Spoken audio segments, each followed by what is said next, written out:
എന്നെ കേൾക്കുന്ന പ്രിയ ദൈവത്തിന്റെ ജനമേ, ഇതൊരു നിങ്ങളോടുള്ള ഒരു സന്ദേശമാണ്. ഇവിടെ ഇശ്ശായി തൻ്റെ 7 മക്കളെയും ഇൻട്രൊഡ്യൂസ് ചെയ്യുകയാണ്. ഇൻട്രൊഡ്യൂസ് ചെയ്യുന്നത് ചെറിയ നിലയിലല്ല. ഇവൻ തന്നെയാണ് അഭിഷിക്തൻ, ഇവനെ തന്നെയാണ് ദൈവം കണ്ടിരിക്കുന്നത് എന്ന് അപ്പൻ്റെ ആഗ്രഹം അപ്പൻ വെളിപ്പെടുത്തുകയാണ്. പക്ഷെ അവിടെ എങ്ങും ദാവീദിന്റെ പേര് വരുന്നില്ല. ദാവീദ് ഇളയ മകനാണ്, 8ാമത്തെ പുത്രനാണ്. പക്ഷെ 7 മക്കളെയും ഈ അപ്പൻ ഇൻട്രൊഡ്യൂസ് ചെയ്യുകയാണ്. അപ്പൻ റെക്കമെൻഡ്, നമുക്ക് ആ പദമാണ് നല്ലത്. അപ്പൻ റെക്കമെൻഡ് ചെയ്യുകയാണ്.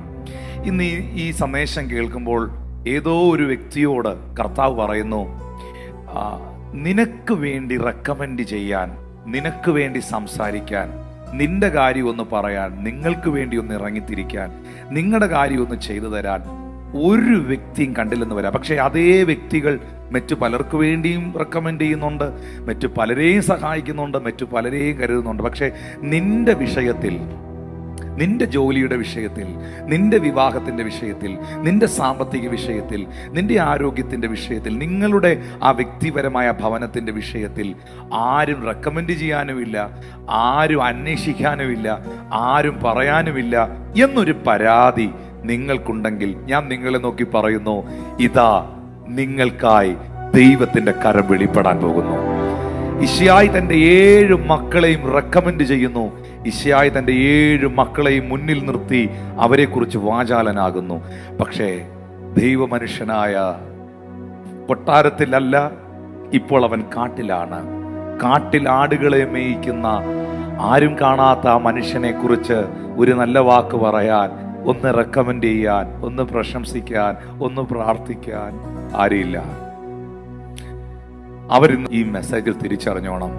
നമ്മുടെ ആൾക്കാർ പറയുന്ന ഒരു നോർമൽ പദമാണ് ആരോരുമില്ലാത്തവർക്ക് ദൈവം തുണ എന്ന് പറയുന്നത്. 38 വർഷം ബെഥേസ്ദ കുളക്കരയിൽ കിടന്ന രോഗി യേശുവിനോട് പറഞ്ഞത് നിങ്ങൾക്കറിയാവോ? കർത്താവേ, എന്നെ സഹായിപ്പാൻ എനിക്ക് ആരുമില്ല. ഞാൻ തന്നെ കുളത്തിലേക്ക് ഇറങ്ങി ചെല്ലുമ്പോൾ മറ്റൊരുത്തൻ എനിക്ക് മുൻപായി ഇറങ്ങി, അവൻ സൗഖ്യം പ്രാപിക്കുന്നു. എന്നെ ഹെൽപ്പ് ചെയ്യാൻ, ഒരു ഹെൽപ്പ് ചെയ്തില്ലേലും വേണ്ടില്ല, എന്നെ കുറിച്ചൊരു നല്ല വാക്ക് പറയാൻ, എന്നെ ഒന്ന് റെക്കമെൻഡ് ചെയ്യാൻ, എനിക്ക് വേണ്ടി ഒന്ന് പ്രാർത്ഥിക്കാൻ ആരും ഇല്ലെന്ന് പറയുന്നവരുണ്ടെങ്കിൽ തിരിച്ചറിഞ്ഞുകൊള്ളുക, നിനക്ക് വേണ്ടി ദൈവം തന്നെ ഇറങ്ങും. നിനക്ക് വേണ്ടി ദൈവം തന്നെ ഇറങ്ങും. എരിയുന്ന തീച്ചുളയുടെ നടുവിൽ നിനക്ക് വേണ്ടി റെക്കമെൻഡ് ചെയ്യുവാൻ, നിനക്ക് വേണ്ടി സംസാരിക്കുവാൻ ആരുമില്ലെങ്കിൽ 4ാമനായി അവൻ തന്നെ ഇറങ്ങും. സിംഹത്തിന്റെ കുഴിയിൽ നിനക്ക് വേണ്ടി റെക്കമെൻഡ് ചെയ്യാൻ ഒരു അഡ്വക്കേറ്റും ഇല്ലെങ്കിൽ സിംഹത്തിന്റെ കുഴിയിൽ നിന്റെ ദൈവം നിനക്ക് വേണ്ടി ഇറങ്ങും. ഏതോ കുടുംബത്തോട്, വ്യക്തിയോട് അവരൊരു ആമീൻ പറഞ്ഞ്, എനിക്ക് വേണ്ടി എൻ്റെ ദൈവം പ്രവർത്തിക്കും, കണക്ക് പറയാതെ പ്രവർത്തിക്കും, അളവില്ലാതെ പ്രവർത്തിക്കും, എനിക്കായി, എൻ്റെ കുടുംബത്തിനായി ദൈവം അത്ഭുതം ചെയ്യും. ഇവിടെ ദാവീദിനെ മാത്രം അവോയ്ഡ് ചെയ്തുകൊണ്ട്, അവഗണിച്ചുകൊണ്ട് ഇശ്ശായി തൻ്റെ മക്കളെല്ലാം വിളിച്ചു നിർത്തുകയാണ്.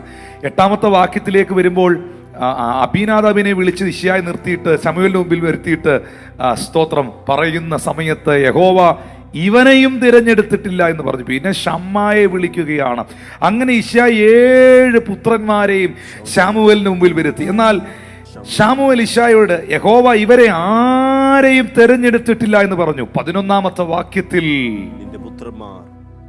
ചോദിക്കേണ്ടാത്ത ഒരു ചോദ്യം ശമൂവേലിനെ കൊണ്ട് ദൈവം ഇശ്ശായിയോട് ചോദിക്കുകയാണ്, നിന്റെ പുത്രന്മാരെല്ലാവരുമായോ എന്ന് ചോദിച്ചതിന് ഒരു ലേസി മട്ടിൽ, ഒരു സന്തോഷമില്ലാതെ പറയുകയാണ്, ഇനി ഉള്ളതിൽ ഇളയ ഒരുത്തനുണ്ട്, അവൻ ആടുകളെ മേയിക്കാൻ പോയിരിക്കുന്നു.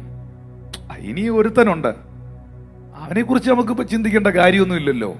കൊച്ചു പയ്യൻ, വലിയ കഴിവൊന്നും ഇല്ലാത്തവൻ, വലിയ ഹൈറ്റും വെയിറ്റും ഒന്നും ഇല്ലാത്തവൻ, മറ്റുള്ള എൻ്റെ 7 മക്കളെ കൂട്ട് പൊക്കമോ തടിയോ ഒന്നും ഇല്ലാത്തവൻ, ശൗലിൻ്റെ ആർമിയിൽ, ശൗലിൻ്റെ പട്ടാളത്തിലുള്ള തിരഞ്ഞെടുക്കപ്പെട്ട എൻ്റെ ശക്തന്മാരായ മക്കളെ പോലെ അത്ര കഴിവൊന്നും ഉള്ളവനല്ല അവൻ. ഇശ്ശായി പറയുന്നു,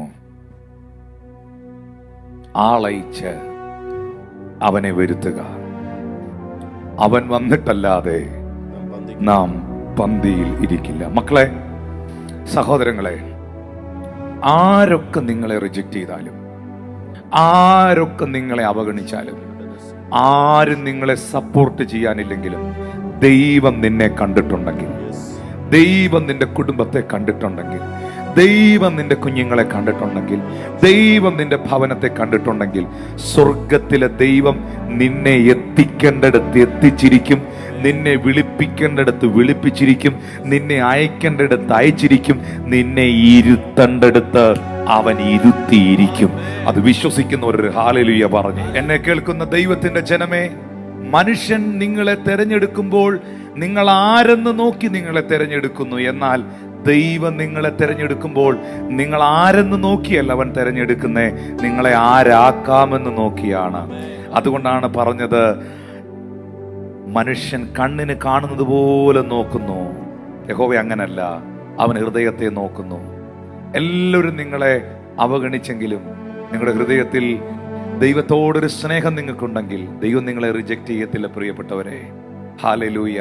നിങ്ങളെ പുറംപറമ്പിൽ വലിച്ചെറിഞ്ഞ വ്യക്തിയാണെങ്കിലും കർത്താവ് നിങ്ങളെ തള്ളിക്കളയത്തില്ല. പ്രിയപ്പെട്ടവരെ, ആരോടോ കർത്താവ് പറയുന്നു, തൂക്കി എറിയപ്പെട്ട നിന്നെ, വലിച്ചെറിയപ്പെട്ട നിന്നെ വേണമെന്ന് പറഞ്ഞ് ചേർത്തണച്ച ഒരു സ്നേഹമുണ്ട്.